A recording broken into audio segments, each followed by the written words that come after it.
자, 이 아침에 김두일 작가와 함께하겠습니다. 말레이시아에 있는데요.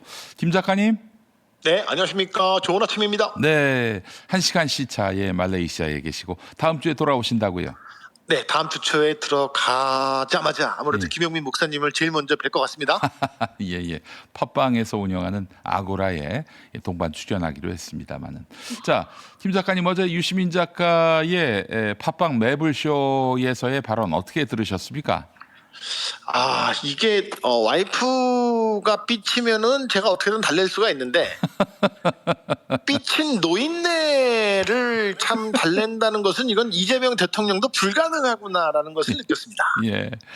아니 어제 그 발언 두고 지금 여권에서 발끈하는 의원들이 많습니다. 박지원 의원까지 DJ 5년으로 충분하다. 그러니까 김대중 대통령 집권 5년 동안 그렇게 그 김 대통령을 괴롭혔다는 이야기를 김대중 대통령 비서실장의 입장에서 또 이렇게 밝힌 건데 상당히 여권 내부의 그 분위기가 격앙되고 이제 더 이상 유시민의 말에 좌우되는 그런 여건이 아니게 됐다라고 봐야 되지 않겠나 하는 그런 생각도 들고요. 당연히 그렇다고 보고 있고요. 네. 전부 유시민 작가가 자신에게 국정을 물어보지 않은 것에 대해서 진심으로 빡쳐 있다라는 느낌을 받았는데, 그 자기를 이렇게 이재명 정부가 소홀히 여기고 있다. 예, 뭐 이렇게 문재인 대통령은 자신한테 전화를 걸어서 뭐 이것저것 국정에 대해서 이제 물어봤는데 이재명 대통령은 그게 없다면서 되게 이제 분노한 모습을 보였습니다. 그런데 유시민이 성공한 정치인이었나? 아닌데 정당 파괴의 역사만 있고 유시민이 민주당의 원로인가? 아니 심지어 민주당원도 아닌데 유시민이 이재명 정부에 애정이 있나? 아니 지금 실패할 것이라고 저주만 퍼붓고 있는데 도대체 왜 이재명 대통령이 유시민 작가에게 전화를 해서 물어봐야 되는지 모르겠다라는 생각이 들고 네. 그리고 대통령이 욕먹을 일은 뭐 아랫사람만 시킨다고 하면서 보안 사건 문제를 얘기하지만 이미 굉장히 여러 차례 뭐 국무회의나 아니면 그 기자들과의 간담회에서 보안 사건에 뭐 아주 굉장히 좀 제한적이고 철저한 통제하의 필요성에 대한 언급도 했습니다. 그런데 이걸 다 뭐 아랫사람 시킨다고 하고 또 뭐 대통령이 미는 후보 뭐 어쩌고 저쩌고 얘기를 하는데 정원호가 낙선한 이유는 대통령이 밀어서 낙선한 게 아니고 그 탁현민이랑 유시민 작가가 그 신발 구두 신고 캉캉 춘 게 가장 결정적이지 않았나요? 그렇지. 근데 그거를 막 그냥 그렇게 내로남불하고 얘기하는 게 전 참 많이 좀 어이가 없었다라는 말씀을 드리고 싶습니다. 네, 알겠습니다. 오늘 제가 그 얘기를 하려는 게 아니라 VIK라는 회사와 관련한 이야기를 해보려고 하는데 사실 이 건 때문에 김어준 씨가 2천만 원 벌금을 받았단 말이에요. 벌금만 받았죠. VIK 관련해서 그 대표였던 사람이 감옥에 들어갔는데 그 사람을 이제 채널A 이동재 기자가 찾아가서 이제 말하자면 유시민한테 돈을 주었는지 등을 물어보려고 이제 접근을 했는데 그 중간다리 역할을 했던 사람이 그 제보자 X라는 사람 아니에요. 우리와 아주 굉장히 밀접한 연관이 있는 제보자 X. 네. 네. 이 사람에게 그 이동재가 이제 회유를 했다. 그래서 유시민이 그 유시민한테 돈 줬다고 이렇게 얘기를 하면은 뭐 하여튼 내가 잘 아는 검사 한동훈인데 한동훈하고 어떻게 해서 좀 유리하게 해주겠다 이런 식으로 회유했다. 뭐 회유가 아니고 구체적인 확실한 그 법률적 용어는 강요 미수입니다. 협박을 했다. 네, 강요 미수. 그게 이제 최근에 강진구가 기소가 된 거랑 똑같은 강요 미수죄인데. 네, 협박을 했다라는 게 이제 사실은 최강욱 전 의원의 주장인데 이걸 그대로 최강욱 전 의원 주장을 방송에 옮겼다가 김어준 씨가 이제 벌금 2천만 원을 받은 거 아니에요? 맞습니다. 김어준 씨는 2천만 원을 맞고 최강욱은 1,000만 원을 맞고 황희석 변호사도 1,000만 원을 맞았죠. 줄줄이. 그래요. 자, 네. 그 사건의 개요가 이러한데 자, 그런데 말이죠. 여기서 그냥 우리가 VIK라는 이 회사가 이제 사기를 저질렀고 그래서 많은 피해자가 양산된 것으로 알고 있는데 이 사건과 관련해서 유시민 작가가 어떻게 연관돼 있는지 이게 또 하나의 관심사예요. 그렇습니다. 그러니까 이동재 기자가 뭐 아무 맥락 없이 그렇게 그 유시민을 들여다봤던 건 아니고요. 네. VIK라는 회사는 정확히 밸류 인베스트 코리아라고 하는 투자 회사인데 밸류 투자- V 인베스트 밸류 인베스트 예. 코리아. 코리아. 예. 그래서 VIK. 예. 네, VIK인데 이 회사 지금 대표 이철이라는 사람이 이철. 예. 네, 이철, 그 옛날 정치인 이철이 아닙니다. 네네. 정치인 이철이 아니고, 예. 자본시장 금융투자업에 관한 법률 위반, 사기, 유사, 수신 관련 범죄, 무인가 금융투자업 영위. 그래서 피해자가 약 3만 명이고 7천억 원을 모집을 한 거예요. 와, 엄청난 사건이네요, 이게. 그러니까 사실상 금융 피라미드에 가까운 내용입니다. 아니 근데 이철 씨가 보니까 유시민 작가하고 매우 친한 사이인 걸로 또 정치적으로는 한 동지였던 것으로 보이는데 이런 사람이 사기를 쳤다는 거예요? 그렇습니다. 2010년도에 이제 국참당 시절이죠. 유시민 작가가 당시 경기도지사에 나왔던 네. 그 이제 정당 국민참여당을 창당했을 무렵에 의정부 지역위원장이었던 사람입니다.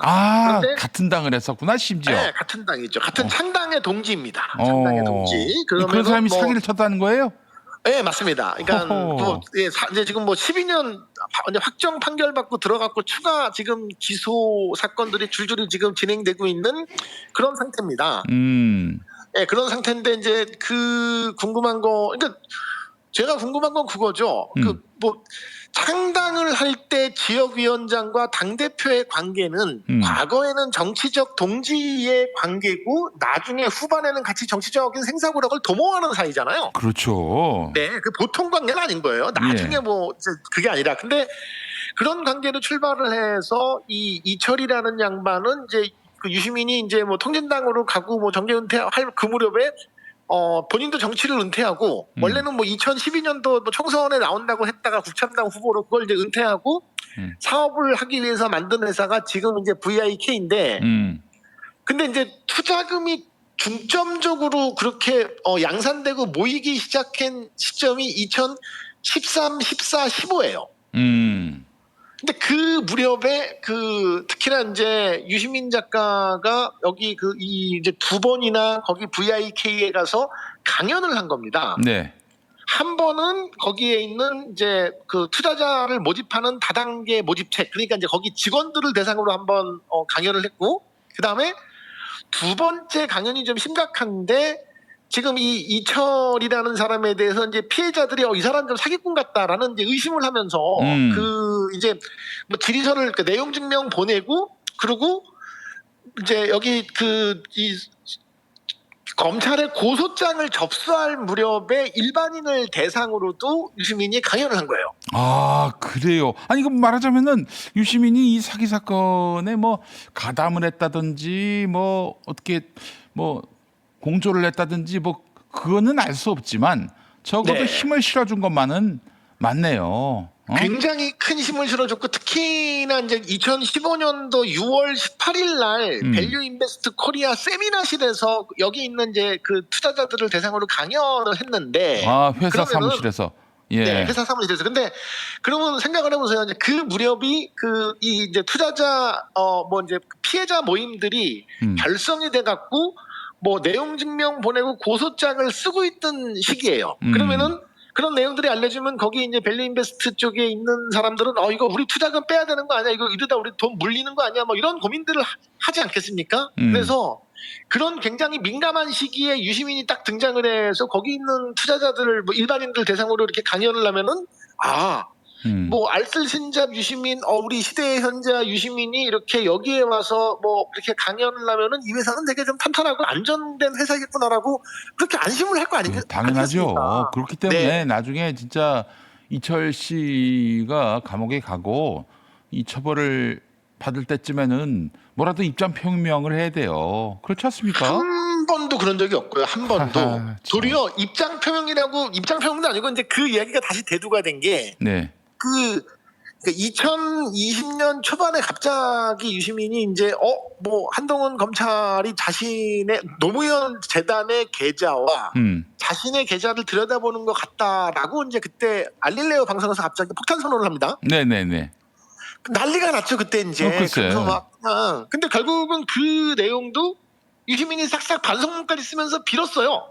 그 당시 이제 잘못했다. 윤석열이가 이제 검찰총장이던 때였죠. 맞습니다. 맞습니다. 2021년이었으니까 그 네. 초에. 예. 네.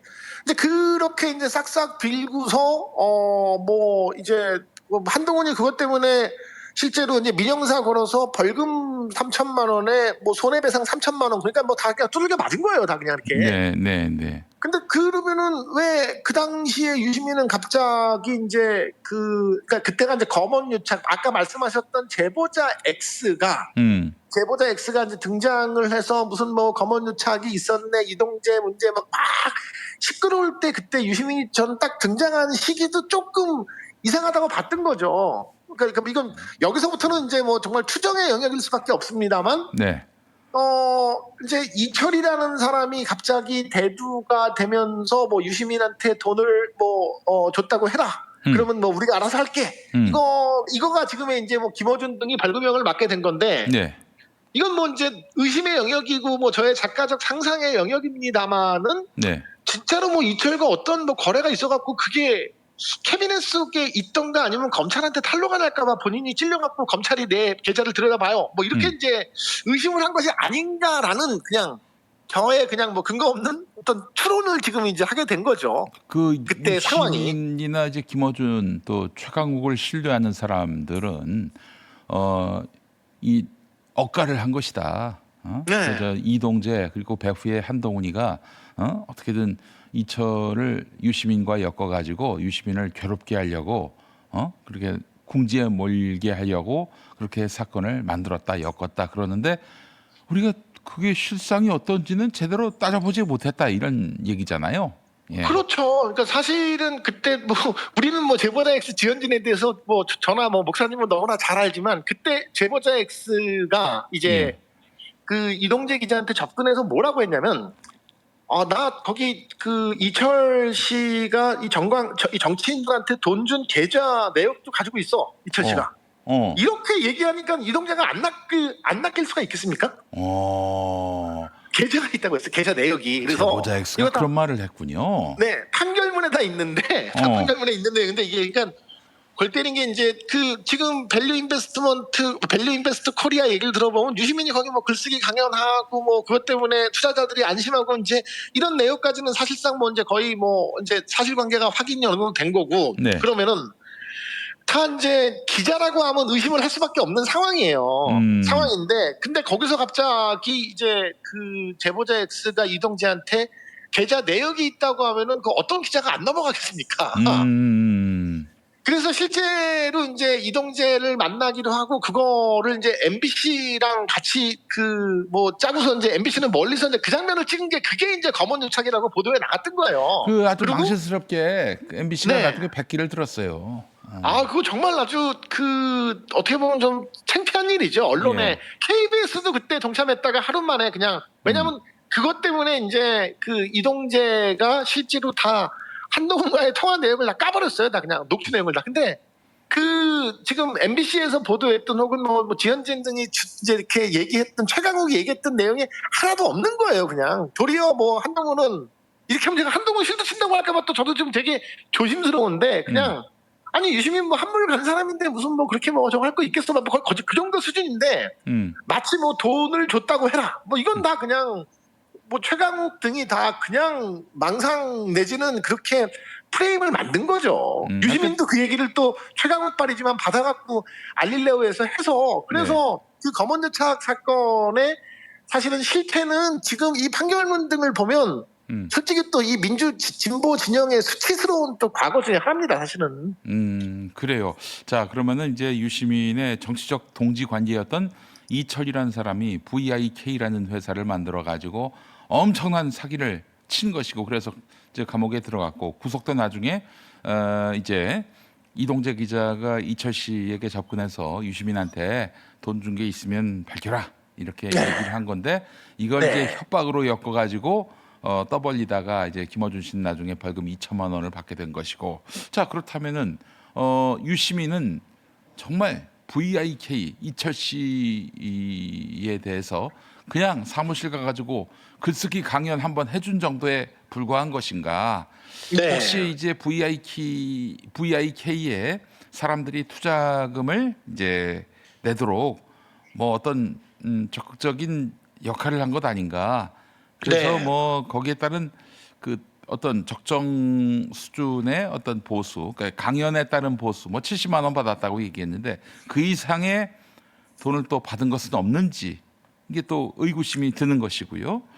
네. 그래서 이동재 기자 같은 경우에는 그 이상 받은 것이 있지 않겠는가 이렇게 판단이 돼서 의심이 돼서 그 이철 씨의 대리인인 제보자 X를 만나려고 했던 것이고, 예, 맞습니다. 예, 이 와중에 그 제보자 네. X가 이렇게 이 사건을 이상하게 만들어 가지고 이동재 씨를 회사 그만두게 만들고 구속도 심지어 됐었어요 200일 동안 이동재 씨가. 네. 예, 200일 넘게 구속됐었는데 네, 그것도 당시의 자료를 제가 좀 찾아보니까는 수사팀은 이거 구속까지 할 사안은 아니다. 지금 이렇게 다툼의 여지가 이렇게 많은데 이거 어떻게 구속시키냐 이렇게 네. 했어요. 네. 근데 그 구속을 그때 밀어붙인 사람이 누구냐면 이성윤입니다. 이성윤? 네, 이성윤 서울중앙지검장이 어. 그냥 이렇게 구속 수사를 푸시를 해갖고 그게 이렇게 그 이동재 기자가 사실 어떻게 보면 억울하게 200일 넘게 구치소에서 수감돼 있었던 거예요. 아, 그래요. 자, 그렇다면은 다시 한번 좀 정리해 보면 유시민 작가는 이 VIK 사기 사건에 뭐 아무런 관련이 없었나? 도리어 그냥 이철의 그 과거 인연 때문에 가서 강연해 줬다가 본인도 이제 그 명성에 그 이제 금이 간 건지 네. 그건 현재로서는 알 수가 요거는- 없는 건데 아니면 네. 그 반대로 적극적인 어떤 투자자 모집에 기여를 한 공로로 뭐 부당한 어떤 금전적 결탁을 한 것은 아닌지 이게 좀 규명할 필요가 있어 보여요. 예. 규명은 당연히 해야 된다고 보고요. 음. 이제 뭐 여기서부터 이제 완전한 추정의 영역으로밖에 갈 수가 없는 건데 이제 몇 가지 한번 이제 제가 추론해왔던 그 의도를 말씀을 드리면 자 이철과 그 유시민의 관계는 아까 말씀드렸다시피 뭐 과거에 뭐 노사모였고 이 국참당의 창당 동지였고 거기 지역위원장을 했고 뭐 그 관계로 봤을 때 이사는 그냥 흔한 관계는 아니다라는 게 1번. 네. 그리고 그 VIK의 이 3만 명의 이 투자자들이 안심을 했던 그 배경에 유시민이 있었다는 것은 그거는 또 부인할 수가 없죠. 사람들이 이철을 보고 투자했겠습니까? 아니면 뭐 유시민 등의 정치인들을 보고 투자했겠습니까? 라고 보면 그건 당연히 유시민을 보고 투자를 했다라는 추론은 누구나 할 수 있는 거겠죠. 네네네. 자, 뭐 여기까지는 이제 그냥 뭐 도의적인 내용이라고 이제 우리가 뭐 볼 수가 있는 거고 그러면 이제 진정한 의심의 영역에 들어갔을 때는 뭐가 있냐면 저는 이제 그 보안 수사권 문제를 왜 이렇게 유시민도 민감하게 어저께 나와서 막 그냥 뭐 대통령은 검찰 개혁을 할 뭐 의도가 없다는 등 대통령은 뭐 힘든 보안 수사권 문제 관련을 다 뭐 아랫사람을 시킨다는 등 그러면서 이 문제에 너무 과도하게 지금 나서고 있다는 거죠. 글쎄 말이에요. 어제 뭐 자, 대통령이 네. 이대로 가면 실패한다 뭐 이런 말까지 하고 반명 선언을 했어. 저는- 반명 선언. 네. 의심을 하는 거 그냥 이게 의심입니다. 아무 근거 없는 의심인데 만약에 그 검찰 뭐 유시민이나 아니면 뭐 박은정 등이 주장하는 검찰 캐비넷에 이 뭐 신라젠 VIK 사건이 지금 들어가 있다 치면은 만약에 들어가 있다 치면은 이거 이제 그 거기 다른 VIK의 투자자들이 또 고소 고발 추가로 들어가면은 그냥 유시민 사건이 어느 날 툭 나올 수도 있는 거예요. 그러니까 그 당시에는 뭐 이제 김어준, 유시민, 주진우 등은 다 윤석열과 친했잖아요. 예전에는. 네. 옛날엔 친했고 그러면 그때는 해서 대충 뭐 이제 캐비넷 속에 들어있던 게 언젠가 나올지도 모른다라는 불안감이 있어갖고 지금 이렇게 보안 사건 문제에 더 유시민도 이렇게 적극적으로 왜냐하면 이제 영원히 검찰이 설령 뭐 캐비넷에 뭐가 있어도 꺼내지 못하도록 완전히 그 뭐 정청래의 표현대로라고 하면 불가역적으로 들여다볼 수 없게 만드는 그런 뭐 개인적인 의도가 있지 않았냐라는 예, 그냥 좀 검찰에게는 꺼내는 네. 권력도 있지만 꺼내지 않는 권력도 있었어요. 근데 꺼내지 못하게 하는 그런 이제 상황을 불가역적으로 만들려고 이렇게 적극적으로 나서는 것이 아닌가라는 의심이 지금 이제 드는 단계에까지 왔다. 네, 제가 요 정도 저도 말씀드리겠습니다. 좀 이게 수상하게 보는 이유가 유시민 씨가 네. 그 노무현 재단 계좌를 수색한 것 같다라는 발언 뭐 실현할 수 있는 거 아닙니까? 그럼요. 근데 그걸 가지고 막 그 검찰 쪽에서 가만두지 않겠다 이렇게 나오니까 바로 꼬리 내리고 잘못했다고 그러면서 앞으로 정치평론도 하지 않겠다고. 아 이러는 유시민은 아니었잖아요. 우리가 알고 있는 유시민은 어떠한 어떤 풍파와 압박에도 굴하지 않던 꼿꼿한 지식인 아니었습니까? 근데 와 이 한 방에 바로 그냥 백기를 드는 모습을 보면서 이게 뭔가 좀 수상한데 왜 이러지? 이런 생각이 들었어요. 네. 네. 그래서 지금 뭐 실체적 진실은 저는 조금 더 아니 사실 뭐 그 유시민의 그 합수본에 이렇게 자술서 밀고 했던 자술서도 뭐 2019년도에 나오기 전까지는 우리는 다 뭐 유시민은 전두환과 싸웠던 사람으로 봤던 건데 네. 그게 나와서 충격을 받던 거고 그다음에 통진당 해산 관련돼서도 뭐 그렇게 돈 떠넘기고 도망간 거나 아니면 뭐 부정투표 관련된 것도 사실은 뭐 이 유시민 국참계가 더 많았다는 것도 우리는 그 나중에 안 거 아니겠습니까? 가해자를 딴 사람한테 뒤집어 씌웁니다. 그게 아주 그 그렇죠. 양반의 그 아주 특기야 특기. 패시브스킬이죠. 예. 네. 그래서 그런 것처럼 저는 지금 이 밸류 인베스트 관련된 사건을 검언 유착이 나왔을 때 유시민이 그렇게 민감하게 반응을 하고 꼬리를 내렸던 그 배경에도 지금 우리가 뭐 그냥 추론밖에 할 수 없었던 그런 실체적 진실이 있는지는 뭐 또 훗날 영원한 비밀은 없기 때문에 네. 뭐 나올 수도 있을 것이다라고 저는 그렇게 보고 있습니다.